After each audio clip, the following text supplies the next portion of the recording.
الحمدللہ رب العالمین والصلاة والسلام علی سید المرسلین وعلی آلہ وصحبہ اجمعین، اما بعد۔ قابل قدر مشاہدین کرام، مسائل جنازہ کے سلسلے کی یہ ایک کڑی ہے۔ آج کے اس درس میں ہم انشاءاللہ یہ بیان کریں گے کہ حسن خاتمہ کی ایک علامت یہ ہے کہ وفات کے وقت کلمہ پڑھنے کی سعادت کی توفیق مل جائے، نصیب ہو جائے۔ حسن خاتمہ کی علامات کے تعلق سے آگے ہم پڑھیں گے۔ اس سے پہلے یاد دلاتے ہیں کہ دروس کا یہ سلسلہ ہم شیخ البانی رحمہ اللہ کی کتاب احکام الجنائز سے استفادہ کرتے ہوئے اسی کو سامنے رکھتے ہوئے درس کا یہ سلسلہ مکمل کر رہے ہیں اور آگے بڑھ رہے ہیں۔ اللہ تبارک و تعالی شیخ رحمہ اللہ کی مغفرت فرمائے، اور جو علم انہوں نے وراثت میں چھوڑا ہے اللہ تعالیٰ ان کے لیے صدقہ جاریہ بنائے، اور ہمیں اللہ نے جو توفیق دی ہے کہ ان کے سے استفادہ کریں اور امت کو پہنچائیں، اللہ تعالیٰ ہمارے لیے بھی یہ باعث اجر و ثواب بنائے اور قیامت کے دن میزان عمل کو وزنی کرنے کا ذریعہ بنائے، اور اللہ تعالیٰ ہمیں بھی اپنے فضل و کرم سے حسن خاتمہ کی ان علامات میں سے کوئی بھی علامت نصیب فرمائے اور خاتمہ اچھا فرمائے، اور اپنے فضل و کرم سے جہنم سے آزاد کر کے جنت میں جگہ نصیب فرمائے، آمین۔ حسن خاتمہ کی بہت ساری علامات، واضح نشانیاں شریعت میں مذکور ہیں۔ اس میں سے آج ہم پہلی علامت کا ذکر کر رہے ہیں، اور وہ ہے کہ موت کے وقت، وفات کے وقت کلمہ شہادت کی زبان سے ادائیگی۔ اس سلسلے میں بہت سی احادیث ہیں۔ ایک حدیث ہے، من کان آخر کلامہ لا الہ الا اللہ دخل الجنہ، جس کی آخری بات اس دنیا میں، جس کی آخری بات لا الہ الا اللہ ہوگی، وہ جنت میں داخل ہوگا، جنت میں جائے گا۔ وفات سے پہلے، مرنے سے پہلے آخری بات اس کی تھی لا الہ الا اللہ، کوئی مستحق عبادت نہیں سوائے اللہ کے، کوئی سچا معبود نہیں، کوئی برحق معبود نہیں سوائے اللہ کے۔ اللہ ہی وہ معبود ہے جس کی عبادت کرنا حق ہے، اور باقی جو معبود بنے ہوئے ہیں سب جھوٹے ہیں۔ اگر شرک سے انکار اور توحید کا اقرار کر کے آخری بات اس کی لا الہ الا اللہ رہی تو اس کے لیے جنت کی بشارت دی گئی ہے۔ یہ حدیث معاذ رضی اللہ عنہ سے بسند حسن امام حاکم نے روایت کیا ہے، اور دوسری سند شیخ البانی رحمہ اللہ نے سلسلہ صحیحہ میں 2278 نمبر پر اس کی سند کے حسن ہونے کو بیان کیا ہے بڑی وضاحت کے ساتھ۔ اس میں ایک لفظ یہ ہے، ما من نفس تموت وہی تشہد ان لا الہ الا اللہ وانی رسول اللہ یرجع ذلک الى قلب موقن الا غفر اللہ لہا، کہ جب کسی جان کی موت ہوتی ہے اس حالت میں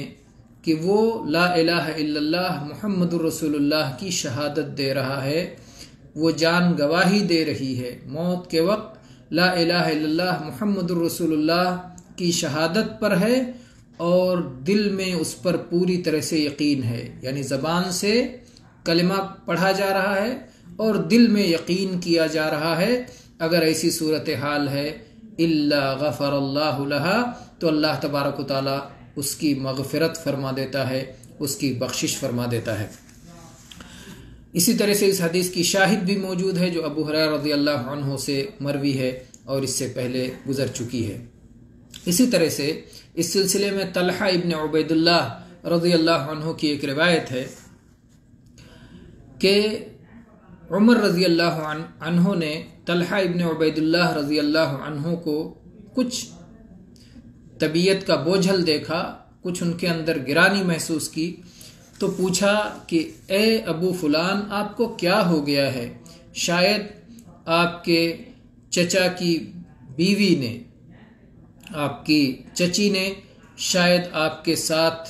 کوئی برا معاملہ کیا ہے۔ تو انہوں نے کہا نہیں، ایسی کوئی بات نہیں ہے۔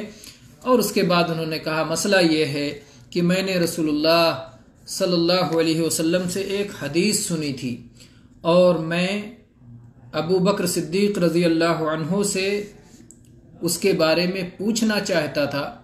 لیکن صرف اس وجہ سے نہ پوچھ سکا کیونکہ میں جانتا تھا کہ کبھی بھی پوچھ سکتا ہوں، کوئی رکاوٹ تو ہے نہیں، اس کی میرے اندر پوری قدرت موجود ہے کہ جب چاہوں پوچھ لوں، لیکن اسی ٹال مٹول میں پوچھ نہیں سکا اور ان کی وفات ہو گئی۔ تو اس کا بڑا غم ہے، اس کی بڑی تکلیف ہے کہ میں ابو بکر صدیق رضی اللہ عنہ سے اس حدیث کی شرح نہیں پوچھ سکا، اس حدیث کی تفصیل نہیں پوچھ سکا۔ یہی ہے، میں نے رسول اللہ صلی اللہ علیہ وسلم سے یہ کہتے ہوئے سنا تھا کہ میں ایک کلمہ ایسا جانتا ہوں کہ جس کو بھی کوئی بندہ موت کے وقت کہہ دے تو اس کا رنگ روشن ہو جائے گا اور اللہ تبارک و تعالی اس کی تکلیفوں کو دور کر دے گا۔ تو عمر رضی اللہ عنہ نے فرمایا کہ وہ کلمہ تو میں جانتا ہوں، انی لأعلم ما ہی، میں جانتا ہوں کہ وہ کلمہ کون سا کلمہ ہے، وہ کون سا کلمہ ہے۔ تو انہوں نے پوچھا پھر آپ ہی بتا دیجئے وہ کون سا کلمہ ہے۔ تو انہوں نے کہا کیا تم کوئی کلمہ اس کلمے سے بھی بڑا جانتے ہو جس کلمے کو رسول اللہ صلی اللہ علیہ وسلم نے اپنے چچا سے پڑھنے کے لیے کہا تھا، اپنے چچا ابو طالب سے موت کے وقت جس کلمے کو پڑھنے کے لیے کہا تھا اس سے بھی بڑا کلمہ کوئی ہے؟ وہ کلمہ لا الہ الا اللہ ہے۔ طلحہ رضی اللہ عنہ نے کہا صدقت ہی واللہ ہی، آپ بالکل سچ کہتے ہیں، اللہ کی قسم یقیناً وہ وہی کلمہ ہے۔ انہیں بھی یہ بات پورے یقین کے ساتھ معلوم ہو گئی کہ ہاں یہی کلمہ وہ عظیم کلمہ ہے، وہ قیمتی کلمہ ہے کہ جس کے اندر نجات ہے، جو سعادت کا باعث ہے اور جو انسان کے ظاہری اور باطنی سعادت کے لیے، خوشی کے لیے، رنگ کے روشن کرنے کے لیے اور مصیبتوں کی دوری کے لیے یہی کلمہ ہے، یقیناً یہی کلمہ ہے۔ تو یہ حدیث ہے، اس سے بھی معلوم ہوتا ہے کہ اگر کسی شخص کو